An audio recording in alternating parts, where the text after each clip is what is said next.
तो दोस्तों कैसे हैं आप सब। स्वागत है आप लोगों का मेरे नए वीडियो में। दोस्तों हम बिहार का तथ्य सार संग्रह कर रहे हैं जो एडिटोरिया का बुक है लेटेस्ट 2026 एडिशन का, और उसमें हम अब पहला चैप्टर कर चुके हैं जो बिहार का सामान्य जानकारी था, जिसका लिंक आप लोगों को डिस्क्रिप्शन बॉक्स में मिल जाएगा। तो वहां से जाकर आप लोग वो वीडियो ज़रूर देख लीजिए। और इस वीडियो में आगे बढ़ने से पहले, जिसमें हम बिहार का इतिहास आज करने वाले हैं, प्राचीन बिहार का इतिहास चैप्टर नंबर 2, तो इसमें आगे बढ़ने से पहले वीडियो को लाइक कर दीजिए और चैनल को सब्सक्राइब कर लीजिए। यह आपसे एक बस छोटा सा मेरा हम्बल रिक्वेस्ट है। तो चलिए बिना किसी देरी के बढ़ते हैं हम अपने वीडियो में आगे। तो आज हम कर रहे हैं बिहार का इतिहास, और प्राचीन बिहार के इतिहास से हम शुरू कर रहे हैं। तो प्राचीन बिहार को आप लोग पाषाण काल, वैदिक काल, महाजनपद काल, बौद्ध एवं जैन धर्म एवं मौर्य एवं गुप्त वंश, इन सभी में बांटकर हम पढ़ने वाले हैं। तो पहला है प्राचीन बिहार के इतिहास के स्रोत। तो प्राचीन बिहार के इतिहास को जानने के लिए दो प्रकार के स्रोतों का उपयोग किया गया है, पुरातात्विक एवं साहित्यिक। तो प्राचीन बिहार के इतिहास को जानने के लिए दो स्रोत का उपयोग किया गया है, पुरातात्विक स्रोत एवं साहित्यिक स्रोत का। तो पुरातात्विक स्रोत पूर्व ऐतिहासिक युग के लिए मुंगेर, चिरांद, चेचर, मनेर एवं सोनपुर से ताम्र प्रस्तर वस्तुएं और मृदभांड प्राप्त हुए हैं। पुरातात्विक स्रोत के रूप में पूर्व ऐतिहासिक युग से हमें मुंगेर, चिरांद जो सारण में है, चेचर कहाँ है, चेचर वैशाली में है, और मनेर पटना में है, एवं सोनपुर जो सारण में है से ताम्र प्रस्तर वस्तुएं और मृदभांड प्राप्त हुए हैं। यहाँ से हमें ताम्र प्रस्तर वस्तुएं और मृदभांड प्राप्त हुए हैं। उसके बाद है मौर्यकालीन अभिलेख लौरिया नंदनगढ़, लौरिया अरेराज, रामपुरवा आदि स्थानों से प्राप्त हुए हैं। यहाँ से मौर्यकालीन अभिलेख प्राप्त हुए हैं। उसके बाद है कि बराबर की गुफाएं राजगीर, नालंदा, पाटलिपुत्र, विक्रमशिला से प्राप्त स्मारक, ये सभी पुरातात्विक स्रोत हैं। और खुदाई से प्राप्त सिक्के, मनके एवं मूर्तियां आदि प्राथमिक स्रोत हैं। ये सभी प्राथमिक स्रोत हैं जो बिहार में पाए गए हैं। उसके बाद आते हैं साहित्यिक स्रोत पर। तो साहित्यिक स्रोत में रामायण, महाभारत, पुराण, बौद्ध रचनाएं, अंगुत्तर निकाय, दीर्घ निकाय, विनय पिटक, जैन रचनाएं जैसे कि भगवती सूत्र आदि प्रमुख साहित्यिक स्रोत हैं। और इसके अतिरिक्त यात्रियों के विवरण जैसे मेगास्थनीज का इंडिका लिखा हुआ जो पुस्तक है वह, और फाहियान इत्सिंग हुएनसांग के यात्रा के वृत्तांत, ये साहित्यिक स्रोत हैं। और कौटिल्य के अर्थशास्त्र एवं स्थानीय लेखकों के विवरण से प्राचीन बिहार के इतिहास की विस्तृत जानकारी मिलती है। तो चलिए अब बढ़ते हैं हम पाषाण काल की तरफ। तो पाषाण काल में, प्रागैतिहासिक काल में मानव द्वारा पाषाण जिसे पत्थर भी कहा जाता है, का प्रयोग शिकार के लिए किया जाता था। पाषाण के प्रयोग करने वाले काल को पाषाण काल कहते हैं। पाषाण का मतलब होता है पत्थर, और पाषाण के प्रयोग करने वाले काल को पाषाण काल के रूप में या फिर प्रागैतिहासिक काल के रूप में जाना जाता है। पाषाण काल को पत्थरों के प्रयोग एवं मानव विकास के आधार पर 3 भागों में विभाजित किया गया है। पाषाण काल को 3 भागों में विभाजित किया गया है, पुरा पाषाण काल, मध्य पाषाण काल एवं नव पाषाण काल। तो पुरा पाषाण काल देखते हैं। तो पुरा पाषाण काल में मानव आखेटक एवं खाद्य संग्राहक था। पुरा पाषाण काल में मानव कैसा था? तो आखेटक एवं खाद्य संग्राहक था। दक्षिण बिहार में मुंगेर एवं नालंदा से बड़े और खुरदरे पत्थर के कुल्हाड़ी, चाकू, खुरपी आदि प्राप्त हुए हैं। ये सब कहाँ से प्राप्त हुआ है? तो दक्षिण बिहार में मुंगेर एवं नालंदा से खुरदरे पत्थर के कुल्हाड़ी, चाकू, खुरपी आदि प्राप्त हुए हैं। और ये अवशेष लगभग 1 लाख ईसा पूर्व के हैं। अगला है मध्य पाषाण काल। तो इस काल में मानव आखेटक, खाद्य संग्राहक एवं पशुपालक था। मध्य पाषाण काल में मानव ने पशुपालन भी शुरू कर दिया था। मानव द्वारा पहला पालतू पशु कुत्ता को बनाया गया था। मानव ने किसे अपना पहला पालतू पशु बनाया था? तो कुत्ता को मानव ने अपना पहला पालतू पशु बनाया था। और दक्षिण बिहार में मुंगेर से छोटे आकार के तेज धार तेज धार वाले औजार प्राप्त हुए हैं। तेज धार वाले औजार बिहार में कहाँ से प्राप्त हुए हैं? तो मुंगेर से प्राप्त हुए हैं। और ये अवशेष लगभग 40,000 से 10,000 ईसा पूर्व के हैं। नवपाषाण काल। इस काल में मानव खाद्य उत्पादक हो गया था और मानव बस्तियों में निवास करने लगा था। मानव खाद्य उत्पादन कब करने लगा था? तो नवपाषाण काल में। और नवपाषाण काल में मानव बस्तियों में निवास करने लगा था। नवपाषाण काल के अवशेष बिहार के मैदानी भागों से प्राप्त हुए हैं। नवपाषाण काल के अवशेष बिहार के मैदानी भागों से प्राप्त हुए हैं। जैसे चिरांद जो सारण में है, चेचर जो वैशाली में है और मनेर जो पटना में है, सनवार जो रोहतास में है, से पत्थर एवं हड्डियों के औजार प्राप्त हुए। यहाँ से हमें पत्थर एवं हड्डियों के औजार प्राप्त हुए हैं।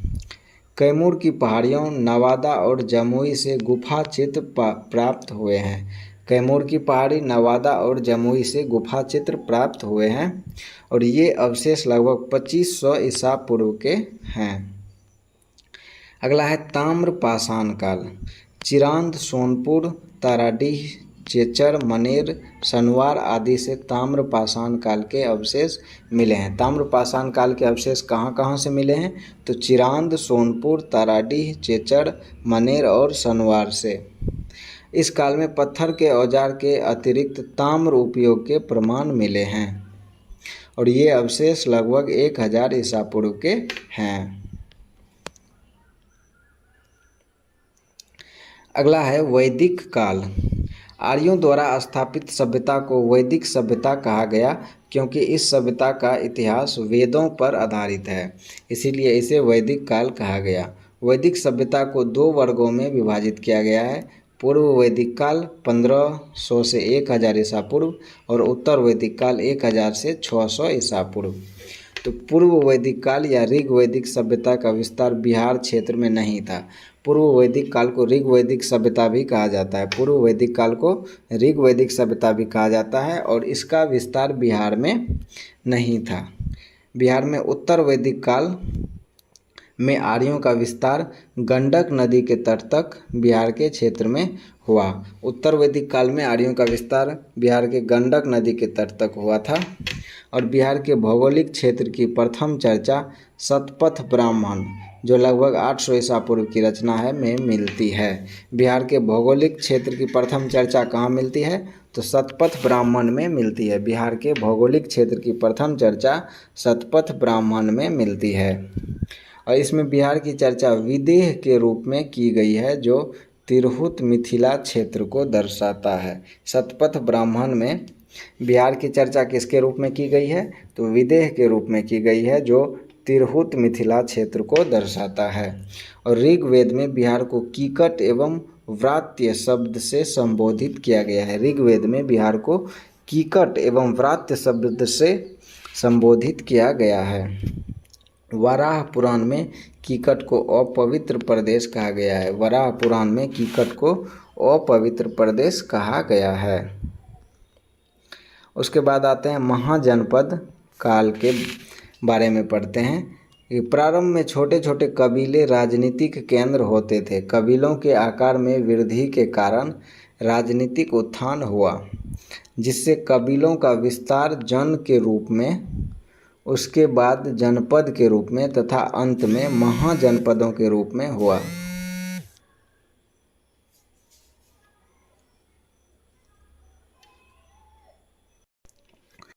इन महाजनपदों का विस्तार उत्तर भारत, पश्चिम भारत एवं मध्य भारत में था।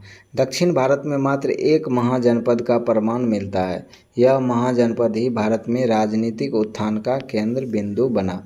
बौद्ध ग्रंथ अंगुत्तर निकाय एवं जैन ग्रंथ भगवती सूत्र में 6ठी शताब्दी ईसा पूर्व में 16 महाजनपदों की जानकारी मिलती है। 16 महाजनपदों की जानकारी हमें कहाँ से मिलती है? तो बौद्ध ग्रंथ अंगुत्तर निकाय में एवं जैन ग्रंथ भगवती सूत्र में। यहाँ पर इन सभी 16 महाजनपदों का नाम, उसकी राजधानी और उसका वर्तमान क्षेत्र, ये सभी दिया गया है, जो आप लोगों को बहुत ही अच्छे तरीके से याद कर लेना है। इसका स्क्रीनशॉट लेकर आप लोग रख लीजिए और इसको अच्छे तरीके से आप लोग याद कर लेना। उसके बाद बढ़ते हैं हम 16 महाजनपद में 3 महाजनपद का जो है सो विस्तार बिहार में था। 16 महाजनपद में 3 महाजनपद का विस्तार बिहार में था। पहला है वज्जी या जिसे लिच्छवी जनपद भी कहा जाता था, और यह वैशाली मुजफ्फरपुर क्षेत्र में था। उसके बाद है मगध जनपद जिसके अंतर्गत पटना, गया और नालंदा क्षेत्र आता है। और उसके बाद है अंग जनपद जिसमें भागलपुर और मुंगेर क्षेत्र आता है। अगला है वज्जी संघ महाजनपद। तो वज्जी संघ 8 राज्यों का संघ था। वज्जी संघ कितने राज्यों का संघ था? तो 8 राज्यों का संघ था। वज्जी, लिच्छवी, ज्ञात्रिक, विदेह, उग्र, भोग, कुरु तथा इक्ष्वाकु इस संघ के 8 जनपद थे। इस संघ के ये सभी 8 जनपद हैं। और वज्जी संघ में सबसे प्रसिद्ध लिच्छवी जनपद था। वज्जी संघ में सबसे प्रसिद्ध जनपद कौन था? तो लिच्छवी जनपद सबसे प्रसिद्ध जनपद था। लिच्छवी की राजधानी कहाँ थी? तो वैशाली। लिच्छवी की राजधानी वैशाली थी और वैशाली नगर की स्थापना राजा विशाल ने की थी। वैशाली नगर की स्थापना राजा विशाल ने की थी और इन्हीं के नाम पर इसका नाम वैशाली नगर पड़ा। लिच्छवी के अतिरिक्त मिथिला के विदेह तथा कुंडग्राम के ज्ञात्रिक वज्जी संघ के प्रमुख जनपद थे। वज्जी संघ या लिच्छवी को विश्व के प्रथम गणतंत्र की संज्ञा दी जाती है। विश्व का प्रथम गणतंत्र का संज्ञा किसे दिया जाता है? तो वज्जी संघ या लिच्छवी गणतंत्र को दिया जाता है।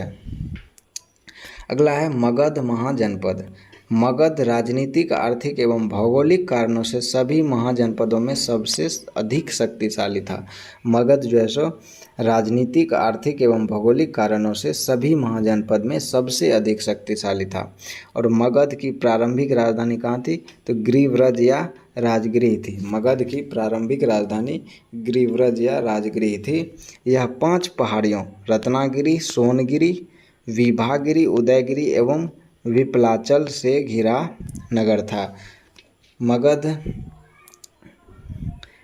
जो है सो 5 पहाड़ियों से घिरा हुआ था जिसमें रत्नागिरी, सोनगिरी, विभागिरी, उदयगिरी एवं विपलाचल पहाड़ी शामिल है।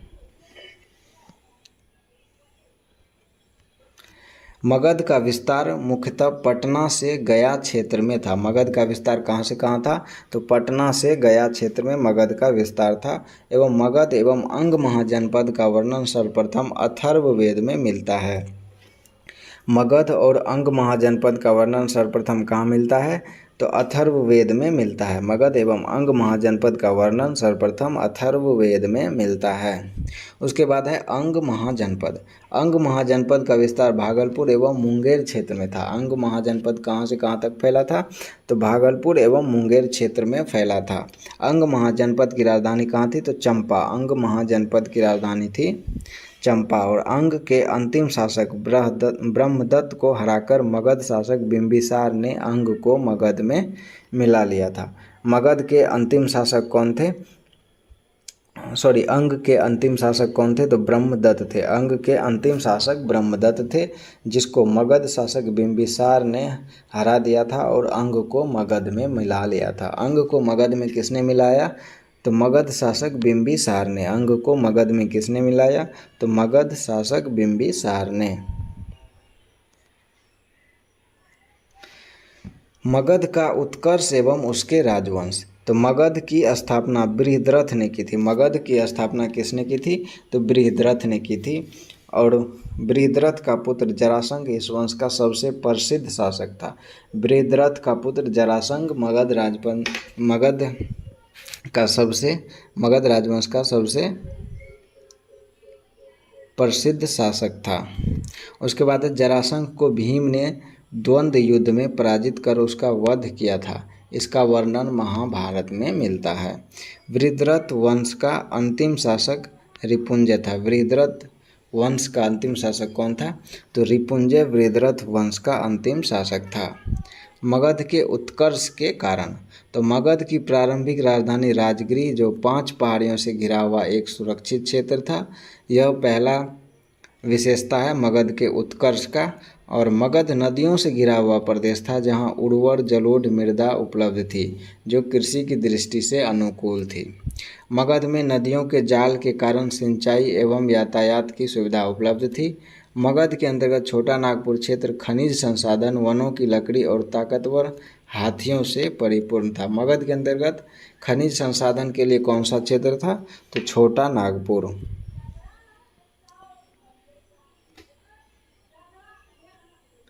अगला है हर्यक वंश। हर्यक वंश 544 से 412 ईसा पूर्व था, जिसमें बिंबिसार 544 से 492 ईसा पूर्व तक रहा था। तो इस वंश की स्थापना बिंबिसार ने 544 ईस्वी में की थी। हर्यक वंश की स्थापना किसने किया था? तो बिंबिसार ने किया था 544 ईसा पूर्व में। बिंबिसार को मगध का वास्तविक संस्थापक माना जाता है। मगध का वास्तविक संस्थापक किसे माना जाता है? तो बिंबिसार को मगध का वास्तविक संस्थापक माना जाता है। बिंबिसार ने विवाह नीति द्वारा साम्राज्य विस्तार को प्रश्रय दिया। उसकी पहली पत्नी कौशल देवी कौशल की राजकुमारी थी। इस विवाह से उसे दहेज उपहार में काशी का क्षेत्र प्राप्त हुआ था। बिंबिसार को दहेज में कौन सा क्षेत्र प्राप्त हुआ था? तो काशी का क्षेत्र प्राप्त हुआ था। उसकी दूसरी पत्नी चेल्हना थी। चेल्हना लिच्छवी के राजा चेटक की पुत्री थी। चेल्हना कौन थी? तो वह लिच्छवी के राजा चेटक की पुत्री थी। उसकी तीसरी पत्नी क्षेमा पंजाब के मद्र की राजकुमारी थी। बिंबिसार ने अवंती के शासक चंडप्रद्योत के साथ मैत्री संबंध बनाया और बिंबिसार ने चंडप्रद्योत के उपचार के लिए अपने राजवैद्य जीवक को भेजा था। बिंबिसार ने चंडप्रद्योत के उपचार के लिए किसको भेजा था? तो अपने राजवैद्य जीवक को भेजा था। बिंबिसार की हत्या 492 में उसके पुत्र अजातशत्रु ने कर दी थी। बिंबिसार की हत्या किसने की थी? तो अजातशत्रु ने कर दी थी 492 ईसा पूर्व में।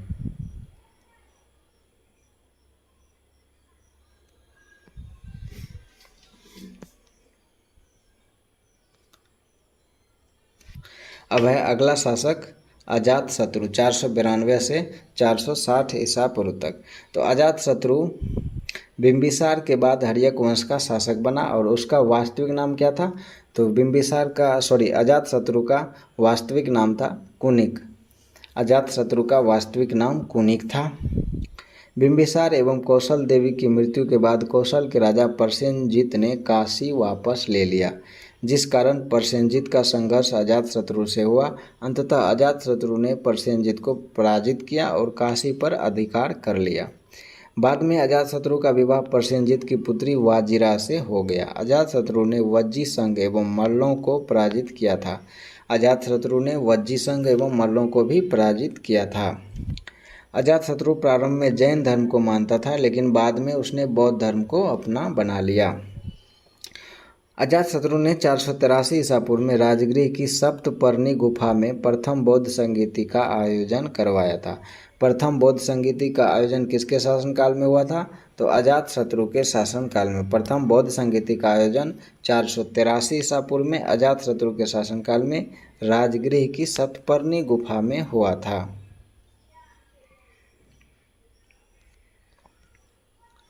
उसके बाद अगला शासक बना उदयन। सिहली अनुश्रुतियों के अनुसार 460 में उदयन ने अपने पिता अजातशत्रु की हत्या कर दी थी। उदयन ने भी अपने पिता अजातशत्रु की हत्या करके 460 ईस्वी में राजगद्दी संभाला। उसके बाद उदयन या उदायन ने अपनी राजधानी राजगृह से पाटलिपुत्र, जो गंगा, सोन एवं गंडक के संगम तट पर है। पाटलिपुत्र कहाँ है? तो गंगा, सोन एवं गंडक के संगम तट पर है, वहाँ पर स्थानांतरित कर लिया। उदयन के 3 पुत्र अनिरुद्ध, मुंडक एवं नागदशक थे। नागदशक इस वंश का अंतिम शासक बना। नागदशक जो है सो इस वंश का अंतिम शासक बना। हर्यक वंश को पितृहंता वंश भी कहा जाता है। हर्यक वंश को कौन सा वंश कहा जाता है? तो पितृहंता वंश भी कहा जाता है। अगला है शिशुनाग वंश। 412 से 344 ईसा पूर्व तक शिशुनाग वंश का शासन रहा था। शिशुनाग ने हर्यक वंश की जगह शिशुनाग वंश की स्थापना की थी? तो शिशुनाग ने। शिशुनाग वंश की स्थापना किसने किया था? तो शिशुनाग ने किया था। शिशुनाग ने वैशाली को अपना राजधानी बनाया था। शिशुनाग वंश का राजधानी कहाँ था? तो वैशाली। शिशुनाग ने अवंती के राजा अवंतीवर्धन को पराजित कर अवंती को मगध में मिला लिया था। तो अवंती को मगध में किसने मिलाया था? तो शिशुनाग ने मिलाया था। अवंती को मगध में शिशुनाग ने मिलाया था। इसके अतिरिक्त शिशुनाग ने वत्स एवं कौशाम्बी को भी मगध में शामिल किया था। 394 ईस्वी ईसा पूर्व में शिशुनाग की मृत्यु के बाद कालाशोक मगध का शासक बना।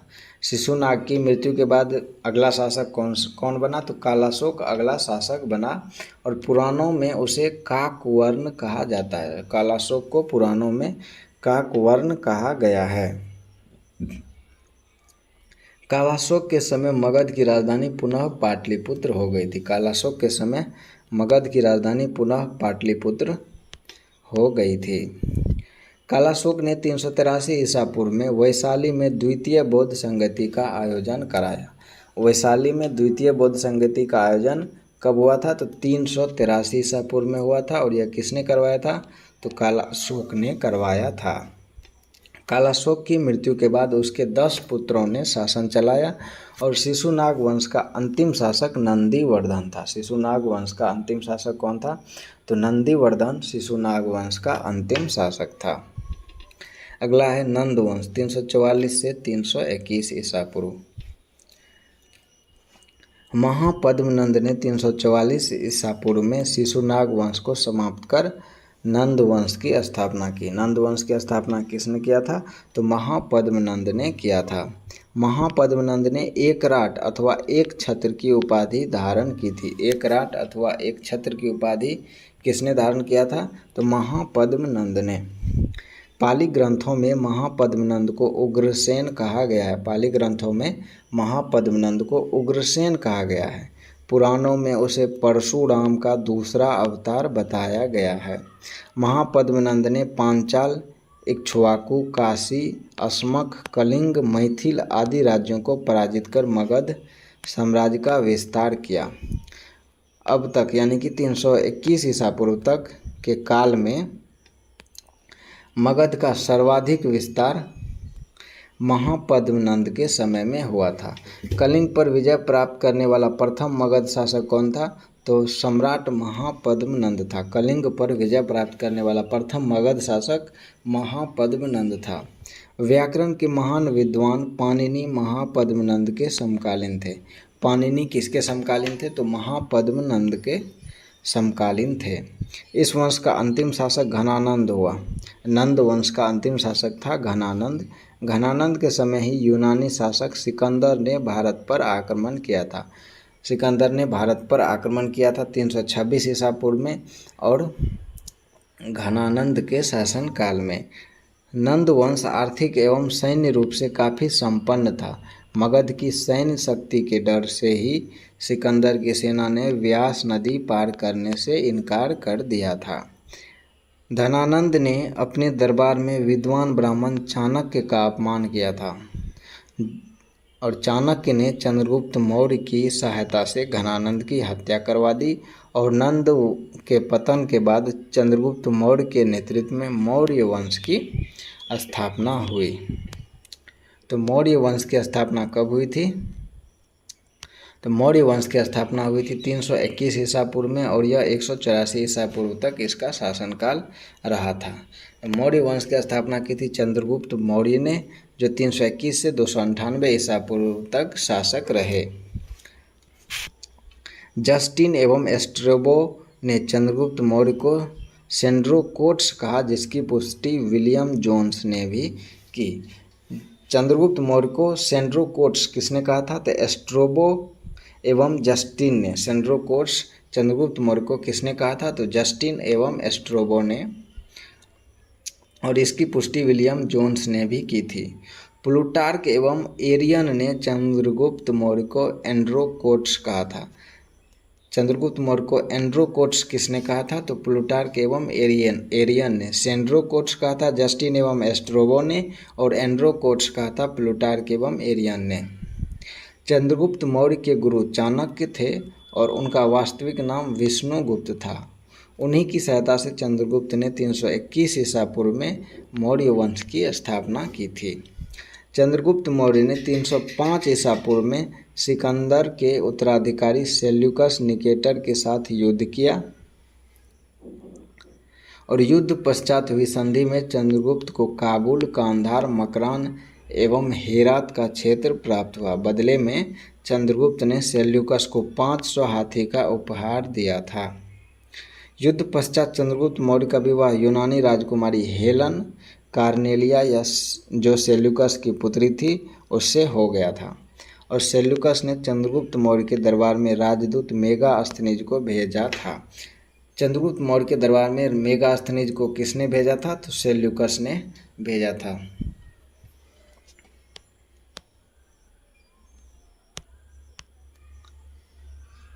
मेगास्थनीज ने इंडिका की रचना की थी। इंडिका की रचना किसने की थी? तो मेगास्थनीज ने की थी। चंद्रगुप्त मौर्य के साम्राज्य का विस्तार उत्तर में हिंदू कुश पर्वत, ईरान तक, और दक्षिण में कर्नाटक तथा पश्चिम में सौराष्ट्र तक तथा पूर्व में बंगाल तक था।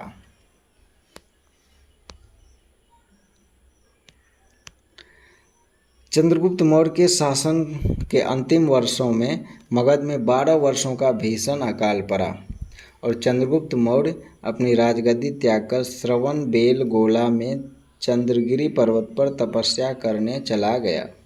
चंद्रगुप्त मौर्य जैन धर्म को मानता था और 298 ईसा पूर्व में उसने जैन उपवास पद्धति सल्लेखना द्वारा प्राण त्याग दिया। चंद्रगुप्त मौर्य ने प्राण कौन सी पद्धति द्वारा त्यागा था? तो जैन उपवास पद्धति सल्लेखना द्वारा उसने अपना प्राण त्याग दिया था। चंद्रगुप्त मौर्य के बाद बिंदुसार मौर्य वंश का अगला शासक बना, जो 298 से 272 ईसा पूर्व तक शासक रहा। बिंदुसार चंद्रगुप्त मौर्य का उत्तराधिकारी था। उसने अमित्रघात, सिंहसेन आदि नाम से भी जाना जाता है। बिंदुसार को अमित्रघात, सिंहसेन आदि नाम से भी जाना जाता है। एस्ट्रोबो के अनुसार सीरिया के राजा एंटियोकस ने डायमेकस नामक राजदूत को बिंदुसार के दरबार में भेजा था। डायमेकस नामक राजदूत को बिंदुसार के दरबार में किसने भेजा था? तो सीरिया के राजा एंटियोकस ने भेजा था। बिंदुसार के दरबार में मिस्र के राजा टॉलमी फिलाडेल्फस ने डायनोसियस नामक राजदूत भेजा था। डायनोसियस नामक राजदूत को बिंदुसार के दरबार में किसने भेजा था? तो टॉलमी फिलाडेल्फस ने। बिंदुसार ने तक्षशिला में हुए विद्रोह को दबाने के लिए अपने पुत्र अशोक को भेजा। बिंदुसार आजीवक संप्रदाय का अनुयायी था। बिंदुसार कौन से संप्रदाय का अनुयायी था? तो वह आजीवक संप्रदाय का अनुयायी था। आजीवक संप्रदाय के संस्थापक कौन थे? तो मोखली पुत्र गोसाल। आजीवक संप्रदाय के संस्थापक मोखली पुत्र गोसाल थे।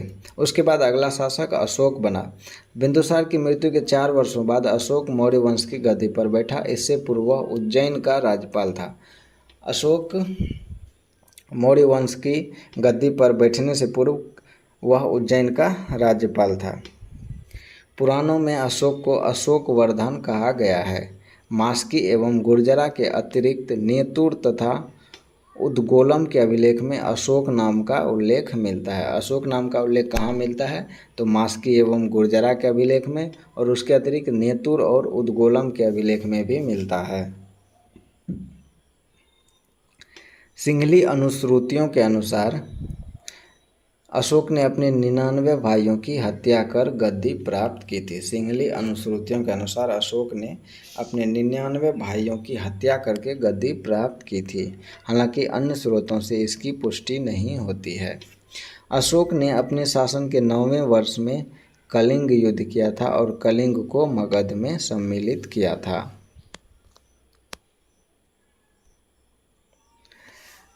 अशोक के 13वें शिलालेख में कलिंग युद्ध का वर्णन है। कलिंग युद्ध का वर्णन किस में है? तो अशोक के 13वें शिलालेख में है। कलिंग युद्ध का वर्णन अशोक के 13वें शिलालेख में है।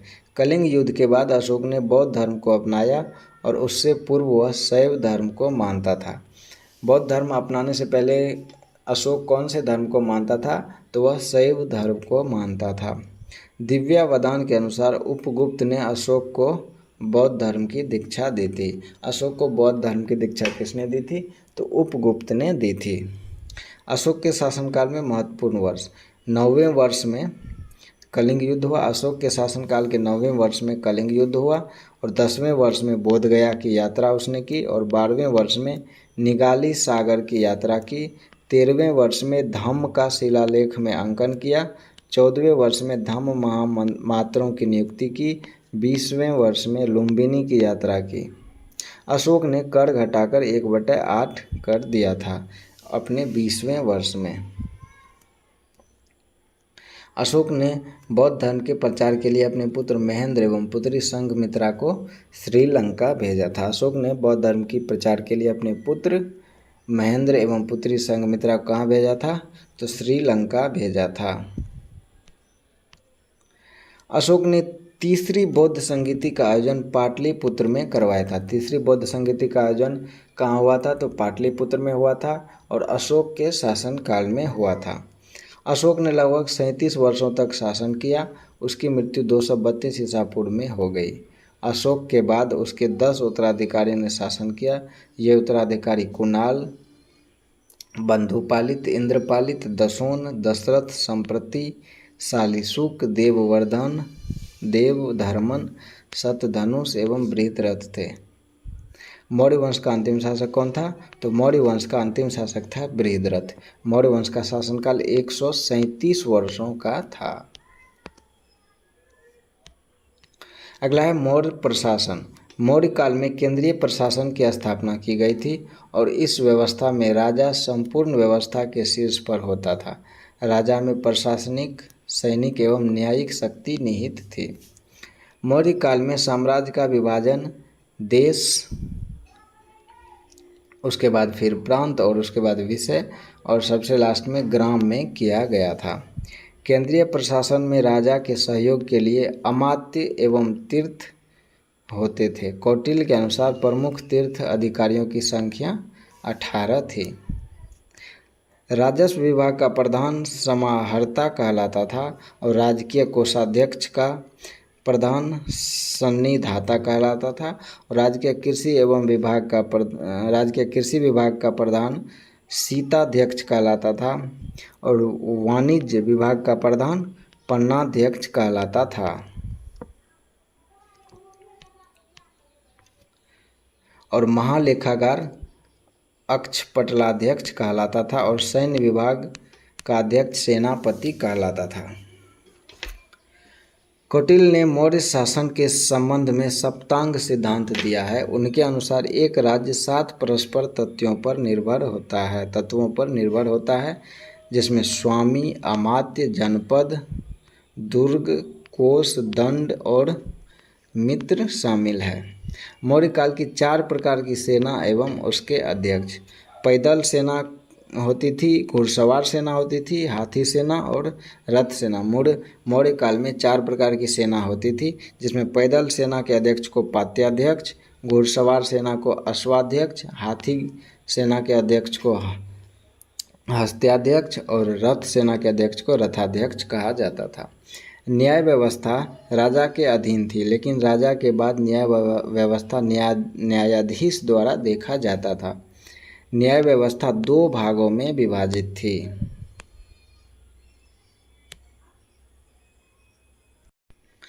पहला धर्मस्थीय जिसे दीवानी न्यायालय कहा जाता था और कंटक शोधन जिसे फौजदारी न्यायालय कहा जाता था।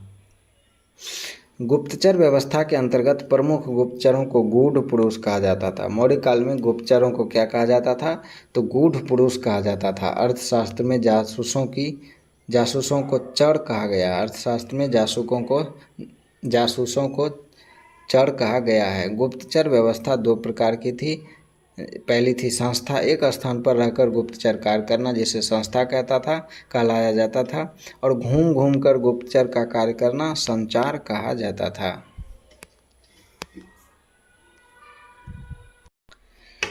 मौर्य प्रशासन 5 प्रांतों में विभाजित था। प्रांतों का शासन राजकुमारों द्वारा संचालित किया जाता था। उदाहरण के लिए अवंती का राज्यपाल अशोक हुआ करता था।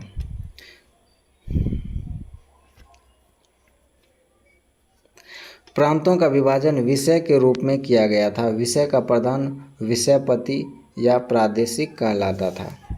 विषयों का विभाजन ग्राम के रूप में किया गया था और ग्राम का प्रधान ग्रामिक कहलाता था। 10 गांवों के समूह के प्रमुख को गोप कहा जाता था। मौर्य काल में ग्राम के प्रधान को क्या कहा जाता था? तो ग्रामिक, और 10 गांव के समूह के प्रमुख को गोप कहा जाता था। नगर प्रशासन का संचालन 6 समितियों द्वारा किया जाता था। मेगास्थनीज के अनुसार सभी समितियों में 5 सदस्य होते थे, अर्थात कुल 30 सदस्यों द्वारा नगर का संचालन किया जाता था। प्रथम समिति कारीगरों एवं शिल्पकारों की निगरानी करना था। द्वितीय समिति का कार्य विदेशियों की देखभाल करना था। तृतीय समिति का कार्य जन्म एवं मृत्यु का पंजीकरण करना था। चतुर्थ समिति का कार्य वाणिज्य, व्यापार एवं मापतोल करना था। और पंचम समिति का कार्य था कारीगरों द्वारा उत्पादित माल की बिक्री करना। और षष्ठम समिति, छठा समिति का कार्य था व्यापार पर चोंगी की वसूली। नगर बोर्ड के सदस्य नगर में साफ सफाई, सार्वजनिक भवन की देखभाल का कार्य करते थे। इन्हें अष्टनोमयी कहा जाता था। अर्थव्यवस्था। मौर्य काल में राजकीय आय का स्रोत कृषि, उद्योग एवं व्यापार था। मध्यकाल में अर्थव्यवस्था का स्रोत क्या था? तो कृषि, उद्योग एवं व्यापार था। मौर्य काल में राजकीय आय का स्रोत कृषि, उद्योग एवं व्यापार था और सर्वाधिक आय कृषि से प्राप्त होती थी। कृषि पर 1/6 कर प्राप्त किया जाता था। कृषि पर मौर्य काल में कितना कर था? तो 1/6 कर था। सरकारी भूमि को सीता भूमि कहा जाता था। मौर्य काल में सरकारी भूमि को सीता भूमि कहा जाता था। उद्योग एवं व्यापार से 1/10 कर प्राप्त किया जाता था। उद्योग और व्यापार से 1/10 कर प्राप्त किया जाता था। और मौर्य काल में सबसे प्रमुख व्यापारिक बंदरगाह भरूच या भरूच, जो गुजरात में है, वह था। मौर्य काल का सबसे महत्वपूर्ण या प्रमुख बंदरगाह कौन सा था? तो भरूच या भरूच बंदरगाह था। करों की चोरी के संदर्भ में मृत्यु दंड का प्रावधान किया गया था। सामाजिक व्यवस्था। कौटिल्य के अनुसार मौर्यकालीन समाज ब्राह्मण, क्षत्रिय, वैश्य एवं शूद्र 4 वर्गों में विभाजित था। मेगास्थनीज के अनुसार मौर्यकालीन समाज 7 वर्गों में विभाजित था। दार्शनिक, किसान, पशुपालक, कारीगर, सैनिक, निरीक्षक एवं सभासद। कौटिल्य के अनुसार दास प्रथा का प्रचलन था, जबकि मेगास्थनीज ने दास प्रथा के प्रचलन को स्वीकार नहीं किया है। मौर्यकालीन समाज में महिलाओं की स्थिति अच्छी थी, लेकिन वेश्यावृत्ति के भी प्रमाण मिले हैं। इस काल में वेश्यावृत्ति करने वाली महिलाओं को रूपा जीवा कहा जाता था। मौर्य कला। मौर्य काल के दौरान ताकतवर केंद्रीय सत्ता के अधीन विभिन्न कला रूपों में स्थापत्य कला एवं मूर्ति कला का विकास हुआ। ये कला 2 रूपों में विकसित हुई। राजकीय संरक्षण में विकसित कला को राजकीय कला तथा स्थानीय कलाकारों द्वारा विकसित कला को लोक कला के रूप में जाना जाता है।